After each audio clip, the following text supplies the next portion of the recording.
What's up, Brawlers? Deathblow here, back again. After a very unexpected week off, I want to take a minute real fast before we get into this video to apologize for that. I was getting around zero point 0.2 Mbps upload speeds on my internet. It's honestly not even fully fixed yet, but it's happening a lot less frequently. So honestly, I may miss some videos still coming forward while we try to get this figured out, and I work with my internet service provider to get everything figured out. But again, I've got a lot more reliable of a connection now, so I'll get out videos every day that I possibly can. Really hasn't been that bad for the last couple days, so hopefully at least it being bad enough to disrupt my content is no longer going to be the case. But unfortunately, the timing of things, I missed a patch week. I'm going to do the patch note video today. This has been out for a little while. I've gotten a chance to play it a little bit as well, so I'll be a little more informed with my discussion of some of these changes and this new hero as well as we go through this one.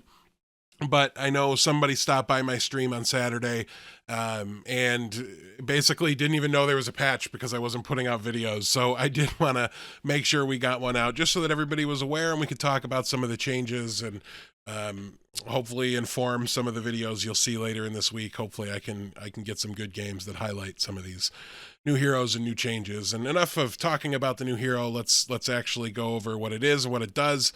Apocalypse starts with 50 HP instead of the normal 40, and when you reach level 6, devour all of your characters, then fill your board with random level 6 characters. So, kind of a very, very interesting hero. I like the inclusion of this one a lot. I'm going to rip the Band-Aid off. I don't think it's great.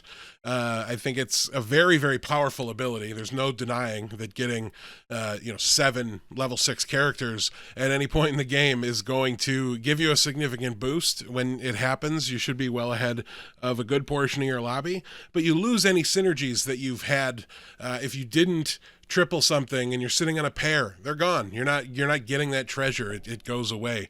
And I think that's really significant. But I think the biggest issue with Apocalypse as a hero is the same is an issue with all of the characters, all the heroes that I don't think are that good and usually sit at the bottom of my tier lists.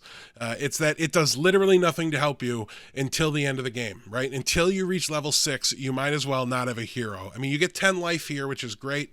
I think this is a really interesting one for Mask. Obviously, it was all a dreaming into this at certain stages of the game could be really, really beneficial.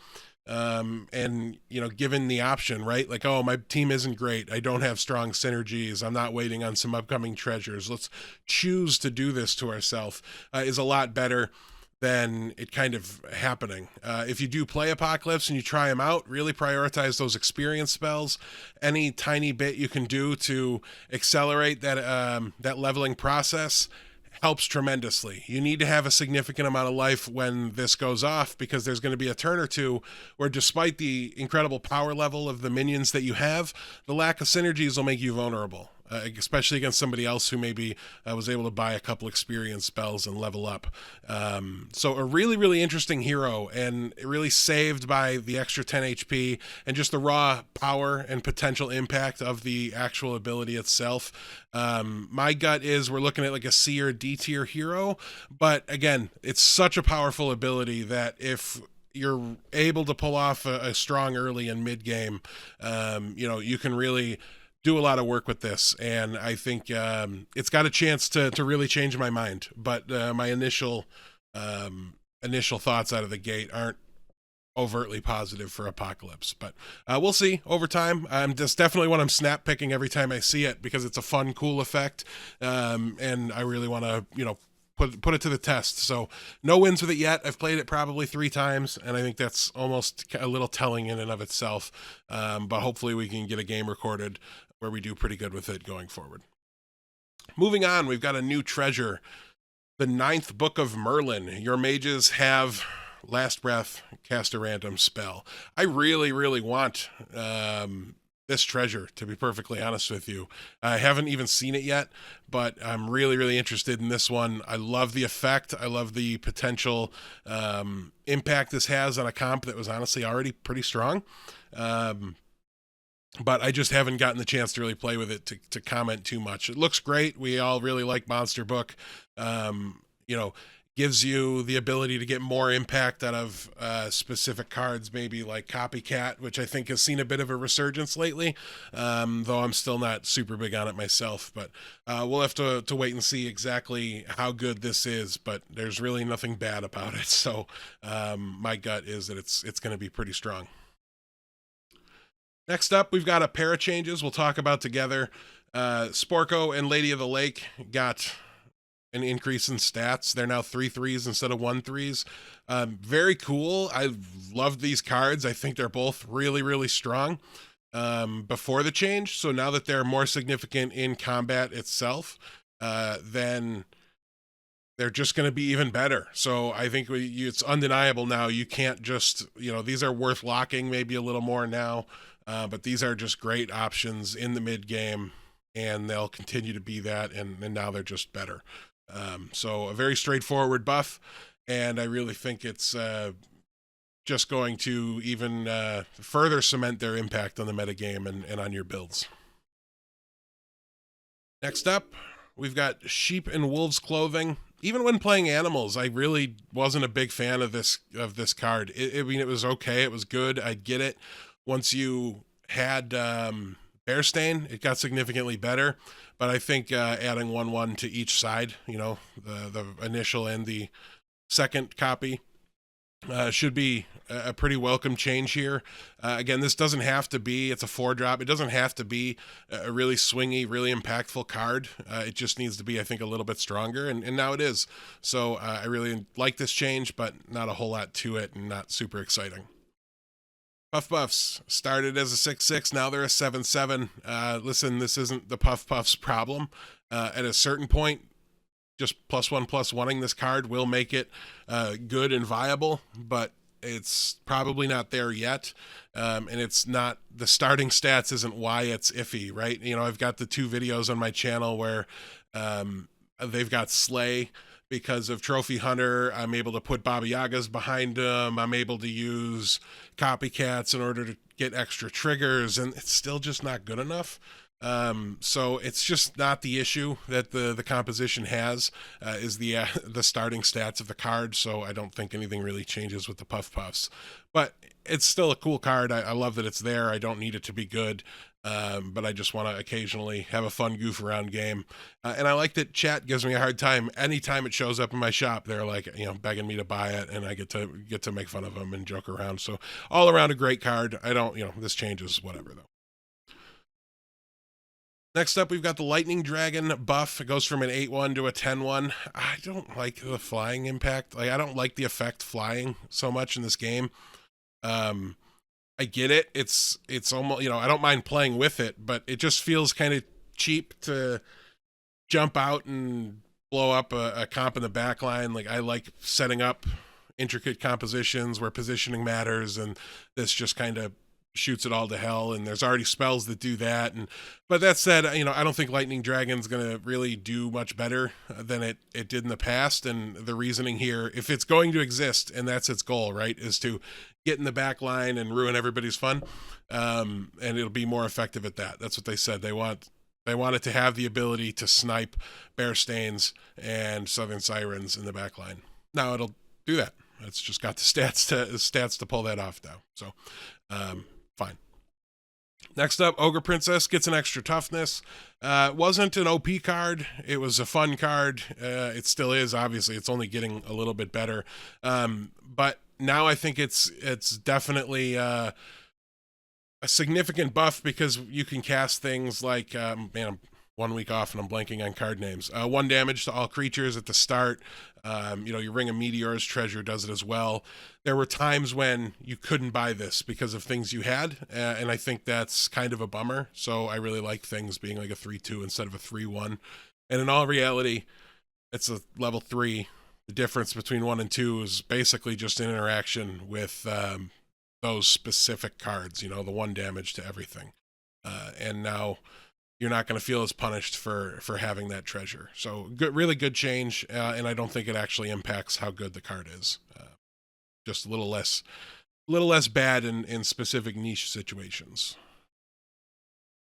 Trojan Donkey gets +1/+1 in stats. Not too much to say about this. It's still not going to be great. It's still going to have potential to be really, really good. And it's always felt a little underwhelming to me. Sometimes you can build around it and do really cool things. Characters like Gepetto make better use out of it than others. But yeah, this will just give it a little more impact. And I think for a 3-drop, you don't want to make this a 2, right? With this ability, that's a little too strong. But making it a 3, obviously, keeping it a 3 but giving it a little extra stats, I think is a nice way to try to give it just that little extra boost. Again, not a card that needs to be busted, super strong, anything like that, but it did feel very weak, so a little extra. Don't buy eggs. Tweedledee used to be a 4/1, now it's a 3/2. I'm sorry, used to be a 4/1 that summoned a 1/4. Now it's a 4/1 that summons now it's a 3/2 that summons a 2/3. Man, I'm losing it. Really just a stat distribution. I don't care much about this, right? You play it because it's in front of support minions, and that's it, right? So as long as it's got 2 bodies, I'm good. I'm covered. This isn't a big deal to me. It's still kind of one of the weaker dwarf cards, and really almost an irrelevant change for me. It's become a lot worse because Princess White no longer gets pumped by dwarves dying.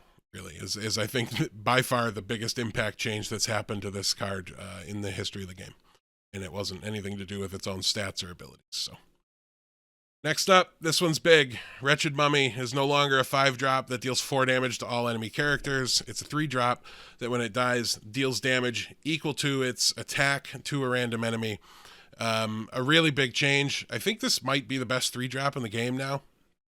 It's very, very interesting. There's some other changes that really, I think, hurt cards like Trophy Hunter, but this is one that kind of gives back a little bit and helps them. I don't fully understand the full impact of this change yet. I'm definitely seeing it a lot in the games that I've been playing.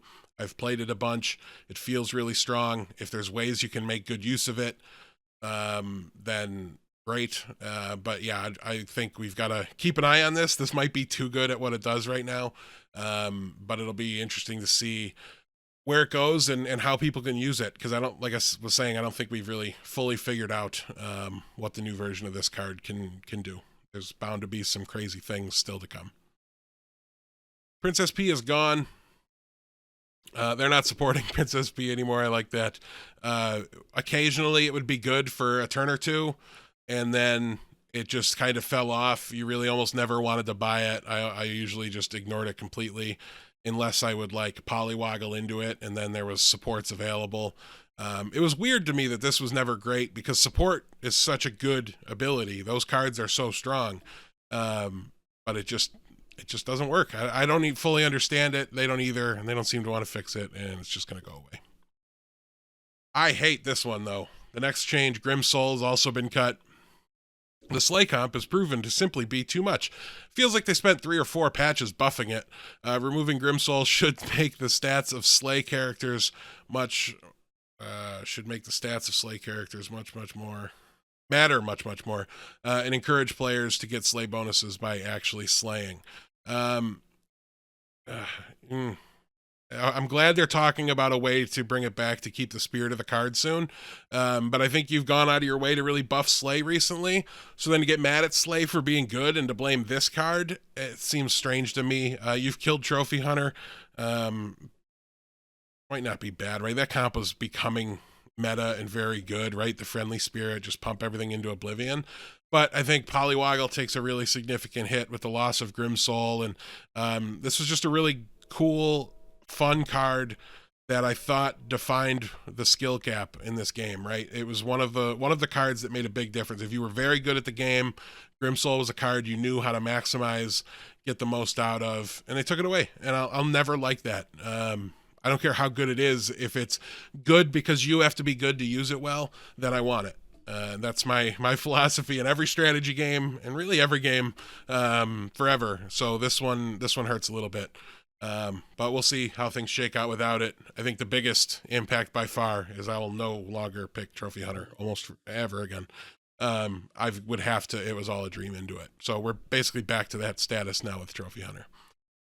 I've seen it a lot though. I don't know. The Mummy, like I was saying, really gives it a benefit. So maybe I need to try it, but that's kind of my gut about where Trophy Hunter will be going forward. Mordred gets an extra 5 health to start here. So does Zelhua. So does Horde Dragon, and so does Muerte. One of these things is not like the other one. Kind of a bad hero. Kind of a bad hero. Pretty solid hero. Kind of a bad hero. What's going on here? I was loving Horde Dragon. I was picking it a lot. I was having success with it. So this change is just great. I expect this character to really move up. Zelhua gets a significant buff. This is one of the characters that doesn't help you in the early game at all. Those are the characters that definitely should have, some extra starting health. And kind of the same for Mordred, right? Leaving something in your hand is a lot like, you don't have extra minions, right? So, it didn't help you until you were able to fully widen out your board and end up with something extra in your hand. So a little extra health, but again, it doesn't fix the problem. I think it narrows the gap, but doesn't really change much here. So probably good, right? I've said all along, I'm very okay with there being bad heroes in the game, especially ones like Zelhua, who have a great role to fill, where it was all a dream into them, and they're super valuable, but you just do it later on when they're good. Love them being here. So I don't have any issue with them. I don't need them to be buffed to make them good first picks. But this might help a little bit if somebody really likes it. And I really have no problem with the change. This one might have been uncalled for. But I don't think it makes the character broken either, right? It just gives it a little more consistency and reliability. Same with Marte. Next up, we've got Grandmother. Now gives +5/+5 when you reach level 6 instead of +3/+3. I completely agree. It should feel like a scary endgame hero. It should have a significant impact when it happens, and +3/+3 didn't seem worth it for me. I didn't even want to, it was all a dream into it. That was the 10 health I was after. If I did it for the transform, I was usually looking for another it was all a dream later for a better effect. This brings it in line with the Fates and some other things as far as how big the buff is. So I'm a pretty big fan. I like that quite a bit. Next up, Miri. Miri was super good. Royals weren't, but Miri could make them work. The +2/+2 was more than enough. It felt very reliable, probably a little too strong. This will bring things down a notch, but I still think it's going to be a pretty good hero, pretty strong, and I think you'll get good results with it. So I think this is a perfect change for Miri, and hopefully settles things down a little bit, brings the hero more in line with the kind of run-of-the-mill heroes in the game. Speaking of run-of-the-mill heroes in the game, they talk about how good the stats were on Sir Galahad. I don't get it. Fine hero. It was okay. It was it was whatever. I don't know why we needed to nerf it. Poor Galahad. They've got the numbers, so take my limited opinion for what it's worth. They've got much better data than me. They thought this was performing too well and needed to be brought down a notch. I never saw it, but could have been just my play style or whatever. Skip, this is weird. Listen, Skip was good. The meta slowed down so much that it got better, and it was just, I don't know, it just felt like the optimal hero pick, right? I don't know that there was anything I was picking over Skip, but I think it would fluctuate significantly with the meta. The meta would speed up at other times. I would have never thought to do this to the hero. I think now you've made it kind of weird. And kind of hard to understand, instead of like, oh, skips his turn. That's it. Like, you start at level 3 and you skip your turn. But it's like, oh, you skip your turn, but it's only +2 XP, and what does that mean? I don't know. The big impact here is that you can't lock a level 3 because you're level 2 when you look at your first shop. But it's sure it's still a very, very strong selection. But I probably personally would have left it alone and trusted the meta to adjust the power level of the hero. It didn't feel oppressively strong. I definitely saw a lot of people 7th, 8th place because they just couldn't stabilize and could never make up for the loss of that first turn. Cursed King, +1 gold, take 1 damage each round. Now +1 gold, take 3 damage if you don't buy a spell. I've gotten to play this once since the change. I hated it. I didn't like being forced to spend my gold on spells. You're only giving me +1. Sometimes those spells cost 2, and I didn't really want them. It felt bad before, and it was probably pretty good. Now it feels bad, and I don't think it's good. Effectively, at least not saying it's terrible, not saying it's unplayable, but they've effectively killed this hero for me because it's no fun, and I don't want to play it. Beauty on the complete opposite spectrum. Instead of your monsters are good and have +2/+2, all your evil characters are now good, and any ability that affects evil characters now affects good characters. Awesome. So Pumpkin King, anything good that dies, spawn a bunch of good minions. It's absolutely crazy.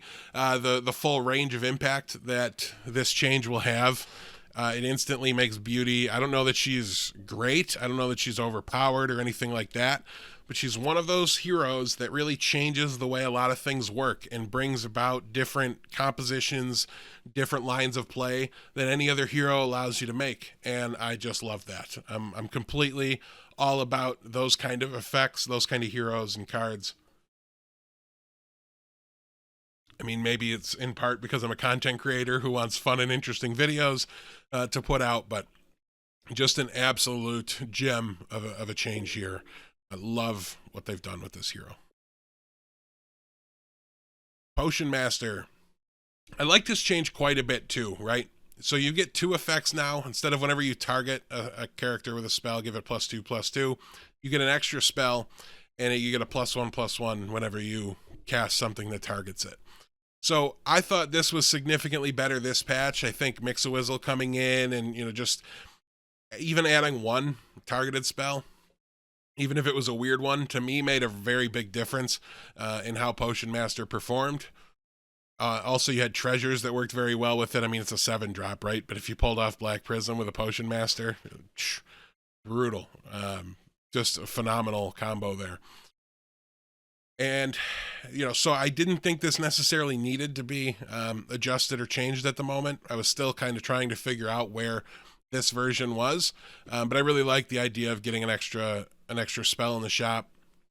So I have no issue with this change. It looks really cool and a lot of fun. I just haven't gotten a chance to play it yet. So I'll really reserve judgment. But I think this was already moving up to kind of top half of heroes for me, and I think this will probably push it over the edge once I get a chance to confirm that.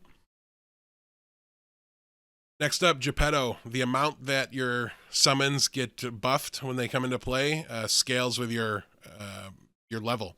So if you're level 2, +2/+2, 3, +3/+3, 6, +6/+6, a really significant change in the late game. Pumpkin King compositions, things like that. 3 big pigs, obviously another summoner that late in the game. Really big impact. Makes it a much more viable character.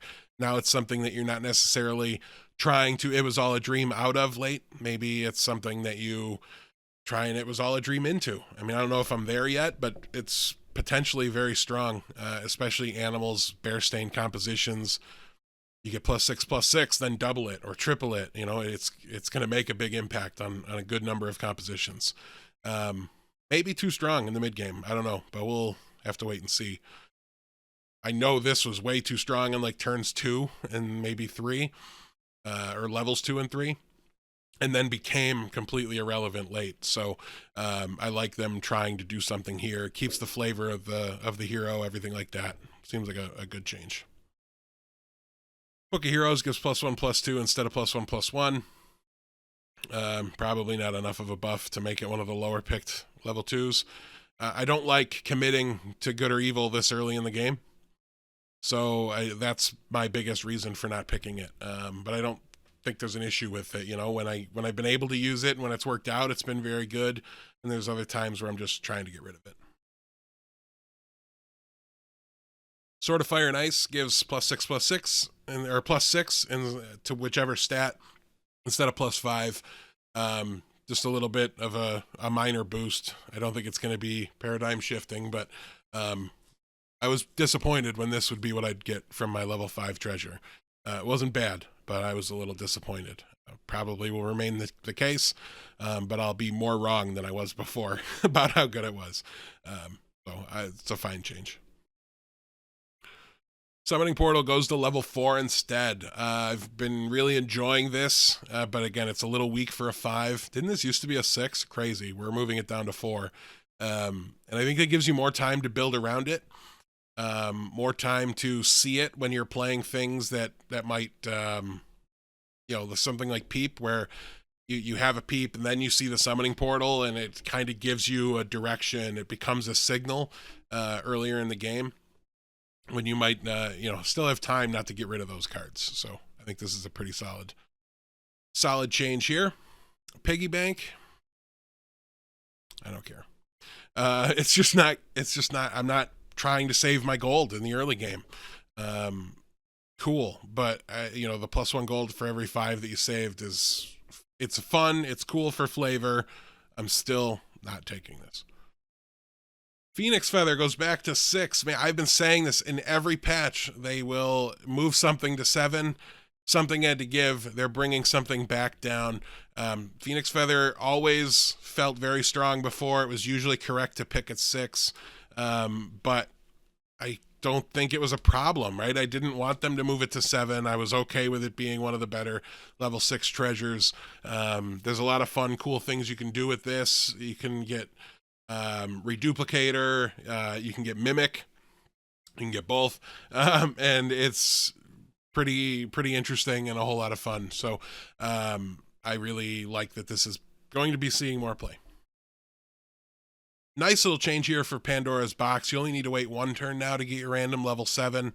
I think you might be seeing this in a video, but I was actually able to get 2 of the same level 7 treasures in 1 turn.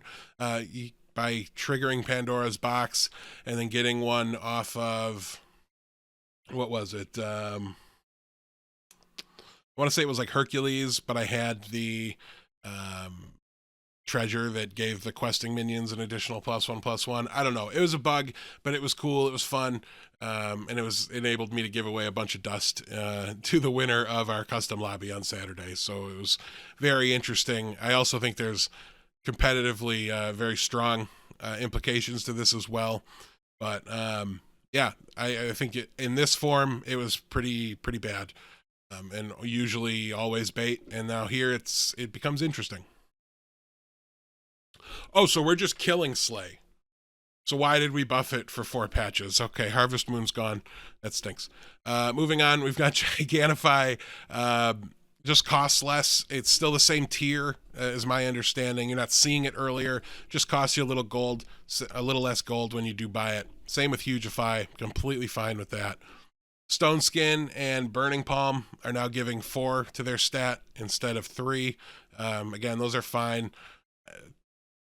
2 is kind of a lot of gold for 3 stats. I didn't think this was needed, but I'm plenty interested to see how much better they are. See how I feel about the change. +1 to the stat for Flourish as well. And Blessing of Athena gets 1 less gold cost. So I think changes like this to these underwhelming spells are perfectly fine. It's still kind of like it's an underwhelming effect.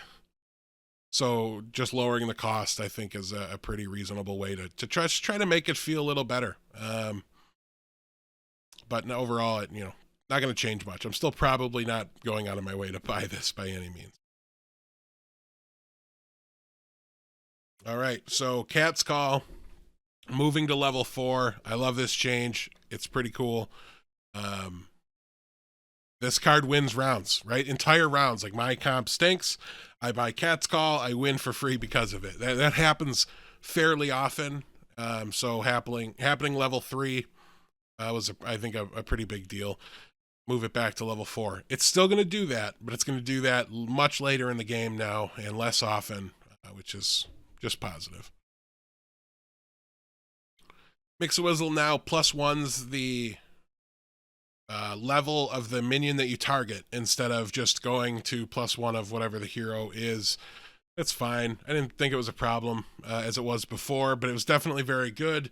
Would just randomly swing rounds, which I guess you don't want that to do from a spell in the mid to late game. Anyways, Mix-a-Wizzle's fine in either form. I'm glad to have a targeted spell. I almost don't care what the effect is as long as I keep the minion long term and I can target it. Just thank you from a Potion Master player. Fog, reduce a random ranged enemy attack to 1 this brawl. Makes it a more effective counterplay against giant ranged characters. That's exactly correct. And if that's what they wanted, it's a really good change. I'm glad they did it. It felt like it did nothing, right? If it had 300 attack, what did 150 matter? It didn't. It was ranged in 150 attack. It was killing whatever it attacked, and there was no point in buying this. Now this actually shuts something down. Great. I'm very happy about that. Yeah, it's cool to have an effective counter strategy or counterplay to certain strategies. Loki and Jeannie's Wish. Okay, random casts from Loki and Jeannie's Wish will now include a curated list of targeted spells. So there has to be legal targets for them in order for them to show up. And here's the list. So it's an impact to both this, this hero and this spell. You can cast Magic Research, Sugar and Spice. Not 100% sure. Oh, this is +1/+1 to evil, +1/+1 to good. Witch's Brew. Yeah, I'm blanking on these. But here's the list. I'll leave it at this before I humiliate myself any further, even though I'm looking and I'd get most of them. But here's the list. I'll let you find them and figure out which they are. It's really just a couple of these early game ones that you very rarely buy that I'm forgetting. But yeah, these are what it can cast. That's fine.